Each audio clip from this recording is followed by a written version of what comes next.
bawat panig ay humihiling, inigalinga at pagpahon.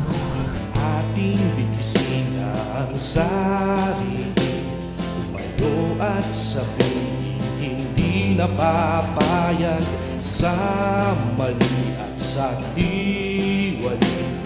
Kikilos at ipapahayag, tayo ang gabay, magmamasid, magbabantay.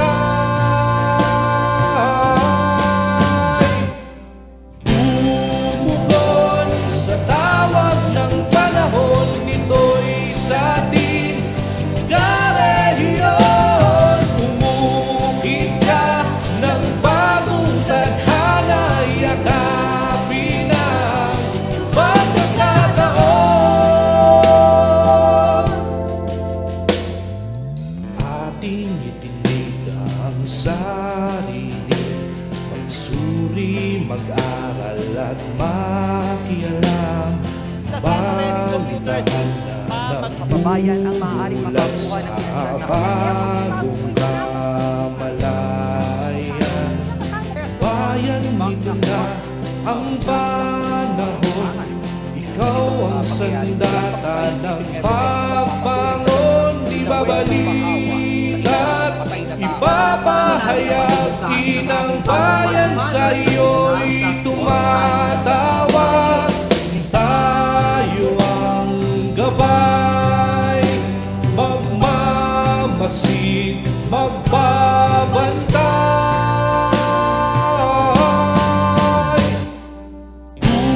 Tumugon sa tawag ng panahon, nito'y sa ating karehiyon. Lumukit ka ng bagong tadhana, yakapin ang pagkakataon.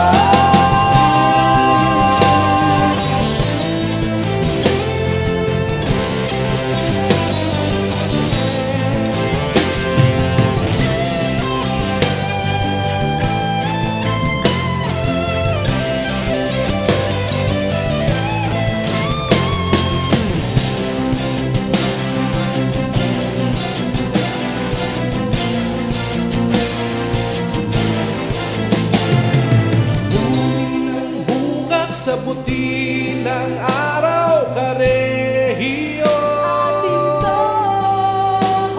Hamunin ang bukas sa buti ng araw, karehiyon. Tumugon sa tawag ng panahon, ito'y sa ating karehiyon. Tumukit ka ng bagong tadhana, yakapin ang pagkakataon.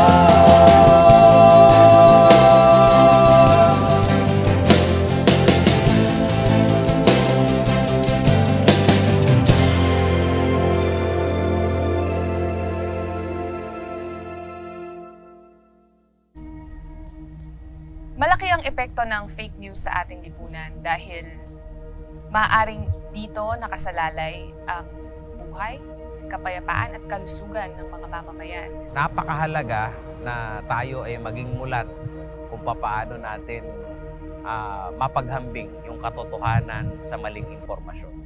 Kung hindi wasto ang impormasyong iyong pinagbasihan para magdesisyon, hindi rin magiging wasto ang iyong desisyon. At yun may kagyat na epekto, no? Hindi lamang sa ating sarili, kundi maging sa ating komunidad. Ang wastong impormasyon ay pagpapahayag ng istoryang hindi mabulaklak, bagkus mga istoryang malapit sa puso ng mga tao. Dito natin binibigyan ng kapangyarihan ng mamamayan na umakto ng tama. It shapes public opinion. Tinutulungan natin ang mga mamamayan na magkaroon ng matalinong desisyon. Kung paano nila titingnan ang mundo, kung paano nila titingnan ang lipunan, at kung paano sila aakto batay na rin sa pangangailangan. Simulat sa pool, buo ang tiwala ng mamamayan sa media. Maaring sa ibang aspeto, ilang aspeto ay ito'y napahiran ng konting duda, ngunit naniniwala ako na kailangan lamang natin ipagpatuloy ang ating trabahong nasimulan sa pagbibigay ng tama at wastong impormasyon.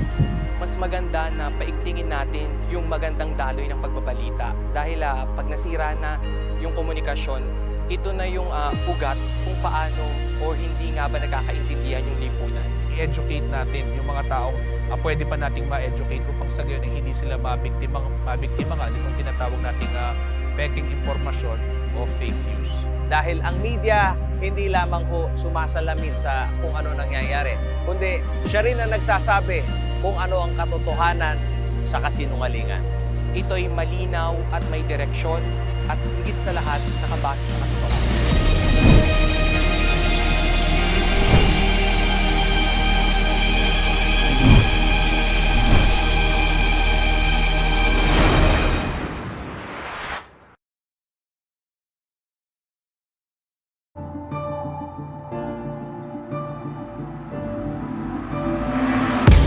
CLTV was launched 14 years ago on May 10, 2007, taking on the giants of the national broadcast industry and making a big impact on Central Luzon's local media landscape. Trusted journalism is now more important than ever. And through the years, CLTV has served the region through hard-hitting news and public affairs programs, as well as entertainment programs featuring local talents and artists. CLTV, as the leading local regional news and public affairs TV station, is uniquely positioned to provide hyper-local news stories and feature topics in the local context that are not offered by the national networks. It made its mark in the regional media industry by providing a platform by which the community can articulate their aspirations and be involved in the discourses that shape the nation. And now, 14 years later, CLTV is gearing up for digitization in accordance with the Philippines' plan to fully switch to digital television by 2023.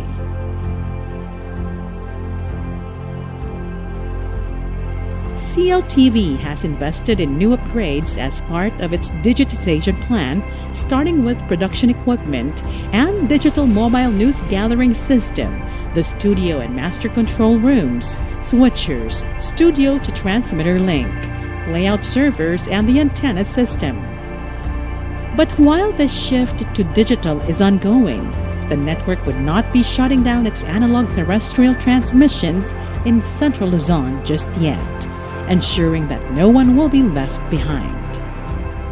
The Philippines' migration to digital TV will not only pave the way for a better TV viewing experience, but it will also allow for a more efficient and richer information dissemination platform in times of calamities with the Integrated Emergency Warning Broadcast System, or EWBS.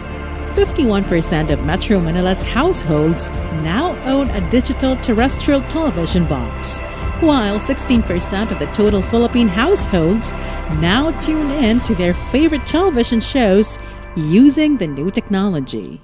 Together, let us watch our favorite CLTV programs as the country transitions to digital, changing our TV viewing experience forever. Indeed, the shift to digital TV begins now.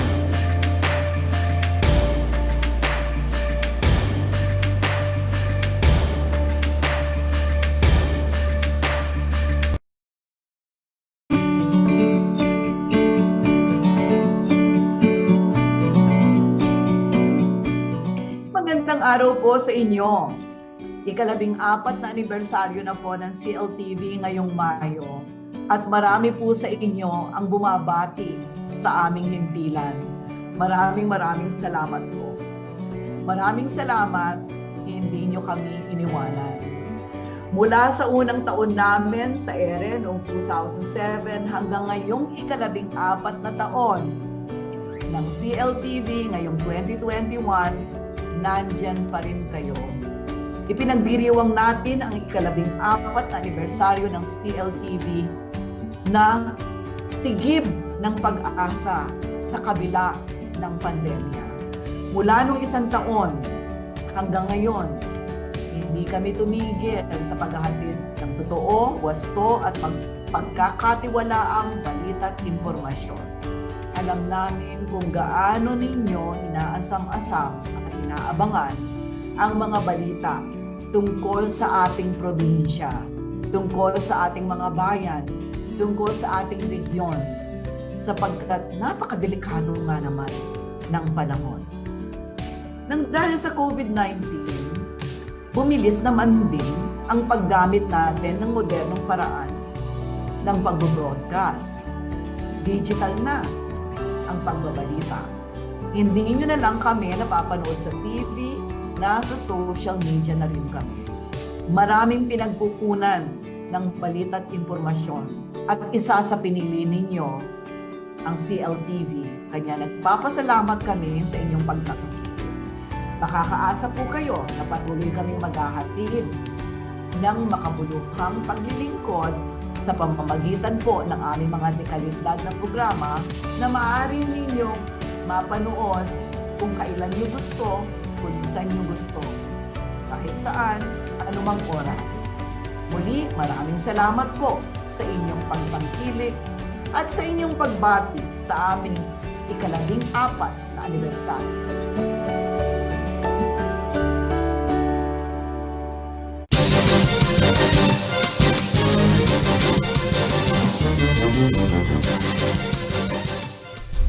Narito na ang mga malalaking balitang Central Luzon ngayong araw. 134 cadets, 2 empleyado ng Philippine Merchant Marine Academy positibo sa COVID-19.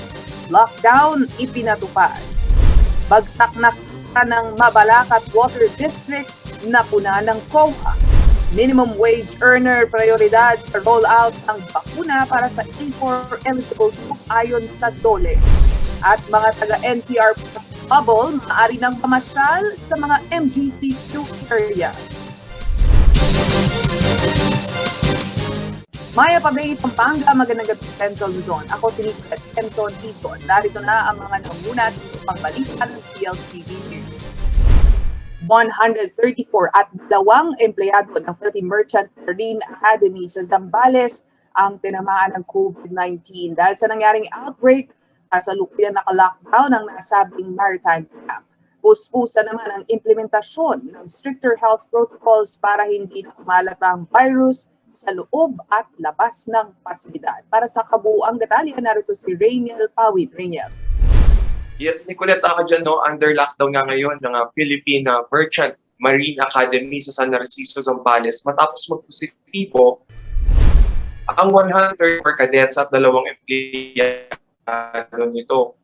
Yun kay Zambales Health Director Dr. Noel Bueno, 823 ng unang magpositibo 125 cadets na may edad 28 years old. Dahil nga sa nakalululang bilang, agad nagsagawa ng contact tracing at natukoy yung mga direct contact at umabot yung direct contact sa 308 na mga kadete at empleyado at nagsagawa rin agad ng RT-PCR test at noong May 26, karagdagang 3 kadete ang nagpositibo at May 27, additional 5 pa yung dumagdag nga doon sa bilang. So in total, merong 134 nga na kadete plus yung 2 empleyado ng naturang Maritime Academy. Ngayon, naglabas naman ng opisyal na pahayag yung PMMA at kanilang sinabi doon sa mga magulang ng mga kadete, maging doon sa 2 empleyado na nasa mabuti kamay itong mga nag-positibong pasyente. Ngayon tinutukoy pa nila kung saan nga ba nanggaling itong virus dahil doon sa kanilang ginawang COVID assessment, hindi lumabas itong mga nagpositibong pasyente. 10 months nang nakalock-in doon sa naturang kampo ito nga mga COVID positive patient. Ngayon, ayon sa ating source, Nicolette, may nakuha tayong detalye na posibleng galing sa mga bisita itong virus na nagsimula nga, naging super spreader doon sa naturang kampo. Pero ayan yung nililinaw pa ngayon o tinutukoy pa or binibigyang clarification o klarifikasyon ng Provincial Health Office. Ngayon, Nicolette, habang naka-lockdown doon sa loob ng kampo, tinitignan pa rin ng ilang health official yung kalagayan naman nung 900 pa na naninirahan doon sa loob ng PMMA. 800 doon sa bilang na yon ay mga kadete at 100 nga ay pinaghalo nga presidente at mga empleyado ng mismo nga Maritime Academy. Ngayon ako kukuha rin tayo ng impormasyon sa Provincial IATF kung paano ang gagawing lockdown doon sa naturang area. Sabi lang nila ngayon hanggang as of press time, yung malinaw lang, indefinite yung gagawing lockdown sa naturang area. Salamat, Rainiel Pawid. Mukhang maihahabol pa ang summer getaway plans ng mga karehiyon natin sa Bulacan at iba pang naninirahan sa NCR Plus Bubble matapos payagan ng IATF ang travel for leisure simula ngayong araw hanggang June 15. Kabilang sa NCR Plus Bubble ang lalawigan ng Bulacan, Cavite, Laguna, Rizal at Metro Manila. Gamat pinapayagan ang lahat palabas, kinakailangan pa ding sumailalim sa RT-PCR test ang mga menor de edad at senior citizen. Dapat pa rin sundin ang mga safety protocols na ipinatutupad sa pupuntahang destinasyon na nasa ilalim ng Modified General Community Quarantine. So I am happy to announce through your program the official statement of the Department of Tourism on the recently issued IATF EID resolution number 118-A, wherein we are welcoming the decision of the IATF EID to allow travel for leisure purposes for all ages from the NCR Plus areas or the NCR Plus bubble. Dito po kasama, of course, ang Metro Manila, Cavite, Rizal, Laguna, and of course, ang ating lalawigan ng Bulacan. Sa pagbabalik sa CLTV News, minimum wage earner, prioridad sa rollout ng pakuna para sa A4 eligible group ayon yan sa DOLE. At bagsak na kita ng Mabalacat Water District na puna ng Commission on Audit. Manatiling nakatutok para sa iba pang mga nangungunang.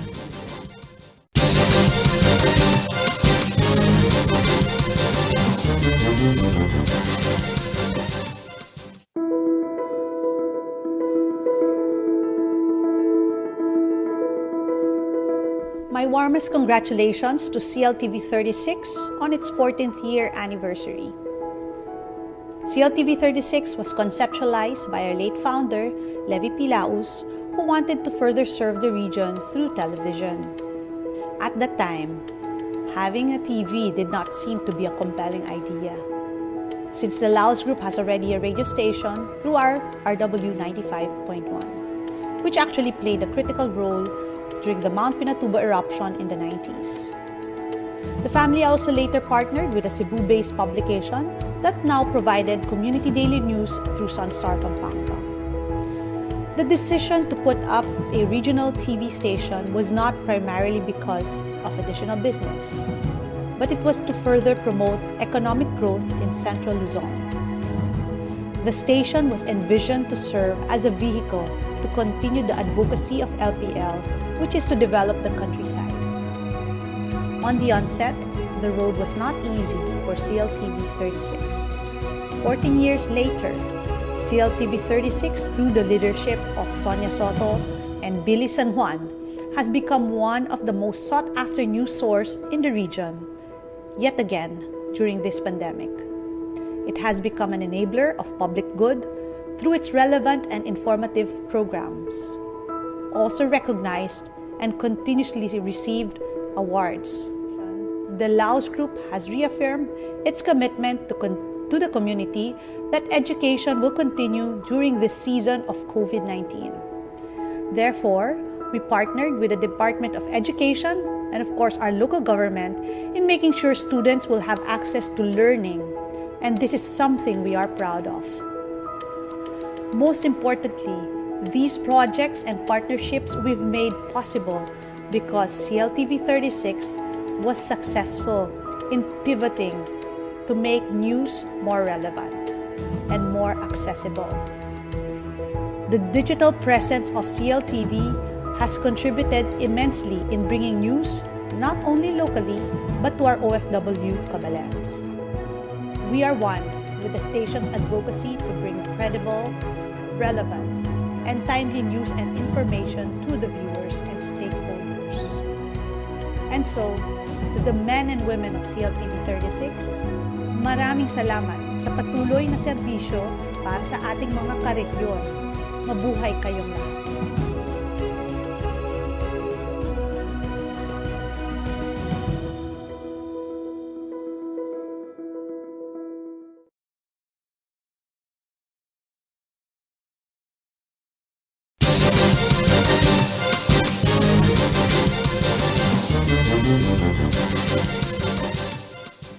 Nagbabalik ang CLTV News at iba pang mga nangunang balita. Sa pitong lalawigan ng Central Luzon, kabilang ang Bulacan at Pampanga sa NCR 8 bubble na makakatanggap ng mas maraming COVID vaccine allocation para sa mga economic frontliner. Ayon sa Dole Region 3, bagamat may mga naunang anunsyo na ang IATF kaugnay ng sub-priority group na A4 category, ang sigurado pa lamang umano sa abiso ni Secretary Silvestre Bello pagkuha ng master list sa mga minimum wage earner na siyang prioridad sa bakuna. Report. Ang CQ na si Tony Bansa na nagtatrabaho sa isang establishmento sa siyudad ng San Fernando, aminado na hindi pamilyar sa rollout ng bakuna kontra COVID-19 para sa kanilang hanay na nasa pribadong kumpanya. Hindi po ako nagpo-vaccine sir kasi alam mo naman na yung gamot niyan medyo mahal. Tapos yung sahod natin kulang pa eh. Bagamat na pag-uusapan na paminsan-minsan umano ng kanyang mga katrabaho ang pagpapabakuna, hinaing ni Tony kung uuwi pa ito sa Mindanao para doon ay hindi na niya ito kukunin pa. At lalo na't kung iaawas pa ito sa kanyang sweldo, hindi umano siya papayag. Pag pagkakaroon ko, Mindanao pa kami. Tapos nagpapadala pa kami kada sahod namin. Per kinsinas. Libre ang bakuna kontra COVID-19 sa ilalim ng vaccination program ng gobyerno. Batay sa datos ng National Economic Development Authority o NEDA, hindi bababa sa 35.5 million ang mga economic frontliner, kagaya ni Mang Tony. Sila ang mga nakatakdang makatanggap ng bakuna sa ilalim ng A4 eligible category sa NCR 8 bubble, kung saan kabilang ang lalawigan ng Pampanga at Bulacan. Ayon kay Presidential Spokesperson Secretary Harry Roque, makatatanggap ng bakuna ang isang manggagawa mula sa lokal na pamahalaan kung saan siya namamalagi. Inaprubahan ang rekomendasyon na i-improve at gawing mas simple ang Priority Group A4 ng COVID-19 Immunization Program. Kabilang sa A4 ang mga nasa pribadong sektor na kinakailangan physically present sa lugar kung saan sila magtatrabaho. Dito sa Central Luzon, prioridad daw na makatanggap ng COVID-19 vaccine ang minimum wage earner, ayon kay Department of Labor and Employment Region 3 Director Geraldine Panlillo. Right now, in making instruction kaya kami, of course, like last May 1, may karoong ceremonial vaccination of minimum wage earners. Yeah. So, siyempre, A4 la rin So, that ang minimum wage priority will be given to the minimum wage earners. Ulimping alalang pamayan nung later on bayaran niya. Although, of course, all ganaganang vaccine na i-administer free, di ba? Ang rollout ay iaasa pa rin sa lokal na pamahalaan kung saan uuwi o nangungupahan ng isang manggagawa. Secretary Bebot Delio already instructed the regional directors to look into the database for minimum wage earners.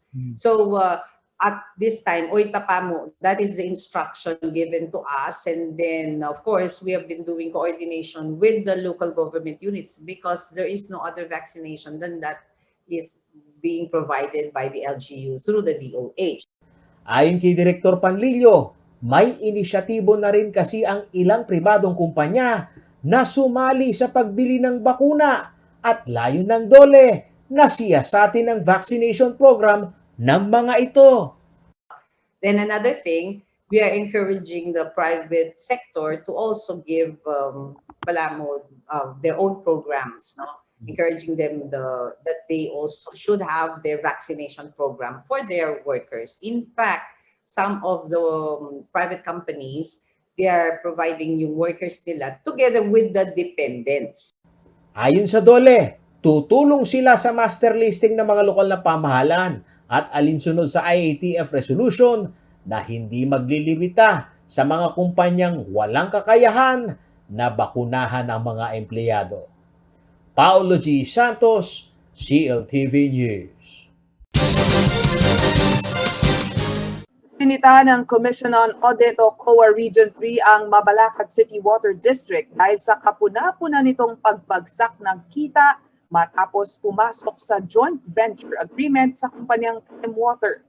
Rekomendasyon ng COA sa pamunuan ng Water District ng Mabalacat, i-renegotiate ang JVA upang hindi maging dehado ang pamahalaan.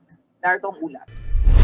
Sa ilalim ng Section 43 ng Government Auditing Code of the Philippines o Presidential Decree Number 1445, sumasalang sa auditing ng Commission on Audit o COA ang local water utility company na pagmamay-ari ng pamahalaan. Tulad na lamang nitong Mabalacat City Water District o MCWD. Nakakuha ng kopya ang CLTV News sa audit report ni COA Central Luzon Director Maria Corazon Gomez para sa taong 2020 na inilabas noong April 26 ng kasalukuyang taon. Ang naturang COA audit report ay bunga ng submission ng financial report o conference meeting ng COA sa management ng Mabalacat City Water District na ngayon nasa ilalim ng Joint Venture Agreement o JVA sa kumpanyang Prime Water. Makikita sa illustration ng table ang naging financial performance ng MCWD sa ilalim ng Prime Water at kapuna-puna ang pagbagsak nito ng kita. Ayon sa COA, ang magkasunod na taong 2017 at taong 2018 ay ang pataas na bahagi ng net income ng Water District nung hindi pa ito pumasok sa Joint Venture Agreement ang Water District. Ang peak net income nito ay nakita sa taong 2018 na higit 61.2 million pesos na may net profit margin na 19.40%.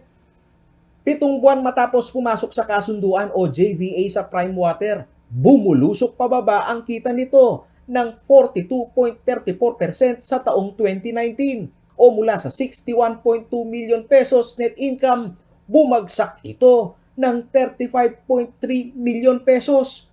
Hanggang noong taong 2020 ay 4.7 million net income na lamang ang naitala ng MCWD. Puna ng COA, subsequent ito o kasunod ng serye ng pagpasok ng joint venture agreement ng water utilities sa kumpanyang Prime Water. Laman ng COA report ang depensa ng management ng Mabalacat City Water District na di umano'y ang depreciation ng expense ang isa sa rason. Gayon na rin ang salaries and wages na nasa ikalawang tranche na tumalima lamang umano sila sa Salary Standardization Law para sa kanilang mga empleyado. Rekomendasyon ni COA Region 3 Director Gomez na kailangan umanong i-revisit o muling siyasatin ng local water utility ng Mabalacat ang joint venture agreement sa Prime Water at tingnan kung papaano maibabalik ang good financial performance ng naturang water district. Personal na nagtungo ang CLTV News sa Mabalacat City Water District para kuhanan sila ng panig hinggil sa report ng COA nito pang May 25, 2021. Sagot nila sa amin, sila na lang daw ang magbibigay ng schedule para sa isang Zoom interview, ngunit hanggang ngayon, wala pa rin silang paramdam. Tugon naman ng lokal na pamahalang lungsod ng Mabalacat City na may representante sa board sa Mabalacat City Water District, ipatatawag umano ni Mayor Chris Garbo ang board hinggil sa naturang COA report. Samantala, sa usaping kita at joint venture agreement ng MCWD at Prime Water, hindi pamilyar ang mga parokyano nito sa balita. Hiling lamang umano ng ilan ay maayos na serbisyo at abiso sa ginagawang maintenance schedule sa tubig. Walang advice eh. Pero halos madaling araw lang naman nangyayari yun. Gusto naman ho, malakas ang tubig, mahina. Okay naman yung sa amin, okay naman. Kabilang din sa nakitaan ng pagbaba ng kita ng COA, ang City of San Fernando Water District o CSFWD, Florida Blanca Water District o FWD, Guagua Water District at ang Lubao Water District na pawang pumasok sa JVA ng Prime Water. Paulo G. Santos, CLTV News. Sa pagbalik ng CLTV News, kasong malversation laban kay Mabalacat City Mayor Carbo, binasura ng Ombudsman. At feeding program para sa mga batang Tarlakenyo, mas paigtingin ngayong panahon ng ulan. Magbabalik ng CLTV News.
Nagbabalik ang CLTV News at iba pang mga naunang balita.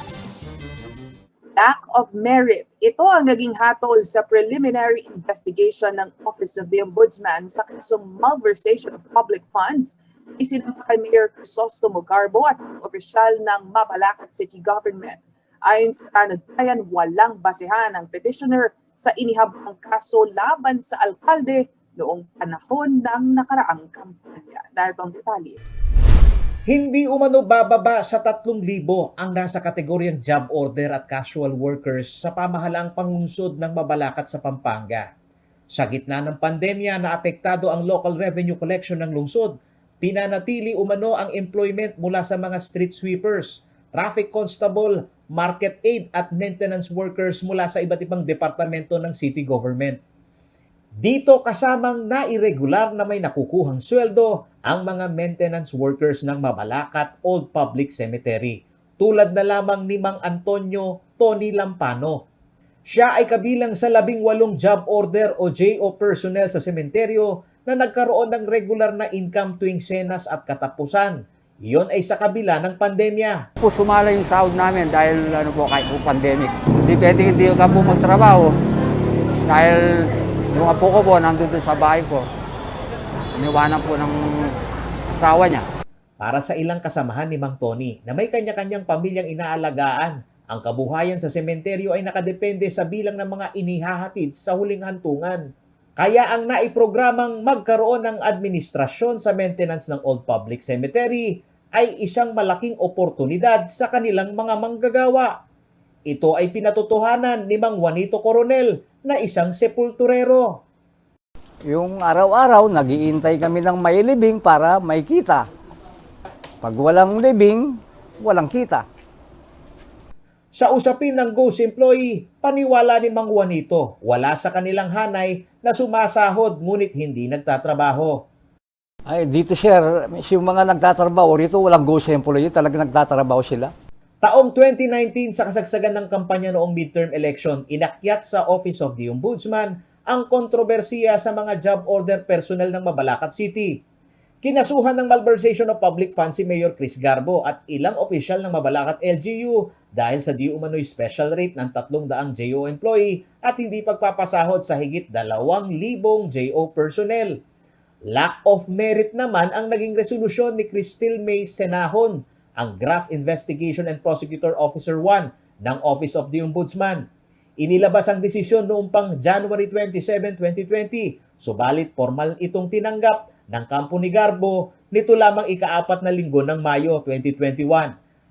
Sa inisyal na investigasyon, bigong maipresenta ng mga petitioner na sina former City Councilor Rogelio Yumul at Jerry Basilio ang detalye ng impormasyon tulad na lamang kung gaano kalaki ang bilang ng mga JO at casual workers at salary grade ng mga iyon sa naaprobahang Appropriations Ordinance ng lungsod.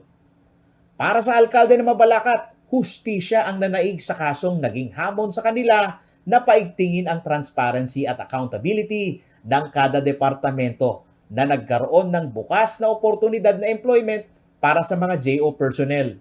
Actually, they filed it January and after 2 years, nakita po natin kung ano po yung nangyari and it proves na gumugulong po talaga yung ustisya. Ayon kay Garbo, ang pagkakaroon ng maraming JO personnel ay rasunable kung ito'y nakapagbibigay din umano ng trabaho sa kanilang distrito upang umikot ang lokal na ekonomiya ng lungsod. Samantala, sa pananaw ng political analyst ng Ateneo School of Government na si Atty. Michael Yusinko, magkaiba ang political patronage sa programa ng pagkakaroon ng employment ng lokal na pamahalaan. That is not patronage. That is a legitimate engagement between a citizen who is working for the government and then the government giving him what is due him, di ba? So ganyan yung idea of a social contract. Nababahiran lamang umano ito kung pinauutang na loob ng nasa kapangyarihan ang pagkakaloob ng oportunidad. Walang mabuting patronage. Yun ang ibig ko sabihin. Alright. Ang patronage by its very nature is wrong, is evil, kumbaga. Kasi ang nangyayari nun, yung person in power, yung patron, ini-induce niya yung person who has no power, yung citizen, yung taong bayan, para sumunod sa gusto niyang gawin. Ayon kay Yusinko, maiging maunawaan ng mamamayan na sa tinakbo ng politika sa bansa, ang gobyerno ay umaakto sa kapangyarihang iniatang ng batas at hindi sa politiko na inaari ang serbisyo publiko na katungkulan lamang ng isang opisyal ng gobyerno. Paulo G. Santos, CLTV News. Sa pagbubukas ng ika-8 Nutrition Center sa Tarlac City, garantiyahan ng city government na magtutuloy-tuloy ang feeding program sa mga bata, lalo na ngayong papasok ang panahon ng tag-ulan. Rain or shine ay wala umanong rason upang maisakripisyo ang kanilang target na maging malnutrition-free ang lungsod sa lalong madaling panahon. Si Rainiel Pawid ang may balita. Magsisimula nang pumasok ang panahon ng tag-ulan sa darating na Hunyo, Hulyo at Agosto. Yan ang kumpirmasyon ng Pag-asa. Kaya naman bago maramdaman ang epekto ng tag-ulan, pinuksan na ang ika-8 Nutrition Center sa Tarlac City na magtutulak sa supply ng masusustansyang pagkain para sa mga batang nasa elementarya. Dito sa Alvidia Aguso Central Elementary School, napili ng Rise and Rebuild International Foundation na buksan ang pinakabagong nutrition facility. Umaasa ang foundation na sa kabila ng COVID-19 response programs ng LGU at paghahanda ng mga guro para sa susunod na school year ay mabibigyang prioridad pa rin ang kalusugan ng mga bata. Alam ko po, yes, everyone is very busy these days. So thank you so much po for pulling this off. Agad namang ipinangako ni Tarlac City Mayor Christy Angeles na tuloy ang kanilang program target na matuldukan ng malnutrisyon sa syudad. Kahit pa po tag-ulan, tuloy-tuloy po ang pagpapakain or ang feeding program na ginagawa po ng ating mga guro, ng ating principal, ng DepEd, together with Rise and Rebuild Foundation. Tuloy-tuloy naman po kasi yung hydroponics garden na kung saan nakaka-harvest sila ng gulay. From time to time po, magpapatawag din po sila ng mga parents at saka ng mga kabataan na pwede nilang ipakainin dito sa Nutrition Center. Aatasan ng Tarlac City LGU ang mga barangay official para sa augmentation ng pagpapanatili ng kalinisan at food distribution ng nasabing nutrition center. Inform ko sila, patatawag natin to work collaboratively as a team with our Rise and Rebuild Foundation and of course our teachers sa mga eskwelahan. Suportado rin ng city government ang pagpapatayo at maintenance ng mga greenhouse na siyang pagtataniman ng mga organic na prutas at gulay. Ito ang pangunahing pagkukunan ng food supply ng mga nutrition center. Tuloy-tuloy din po ang pagtatanim. Nandyan po yung hydroponics garden ng ating Rise and Rebuild Foundation. Hindi ho sila humihinto. Ang harvest ng kanilang mga gulay is tuloy-tuloy, continuous po ito. Kaya yung supply po ng gulay na pakakain sa mga nutrition centers nila, tuloy-tuloy din po. Sa pag-arangkada ng food distribution, wala na umanong batang Tarlakenyo ang magugutom kahit pa sa panahon ng krisis. Habang walang katiyakan kung kailan at paano magtatapos ang pandemya, sigurado naman umanong walang batang Tarlakenyong mapagkakaitan ng sustansya. Rain or shine, tuloy-tuloy ang feeding program dito sa Tarlac City. JM De Jesus, CLTV News. At ito mga balitang nakalap ng CLTV News. Para sa karagdagan pang detalye, maaari nyo i-follow ang aming social media pages at CLTV36 Official, at CLTV36 News, at CLTV36. Kung nais nyo balikan ang programa ng CLTV, maaari nyo bisitahin YouTube channel at CLTV36 Official sa aming website, www.cltv36.tv. Kasama ang buong pwersa ng CLTV News and Current Affairs. Ako si Nicolette Henson. Maraming salamat at magandang gabi.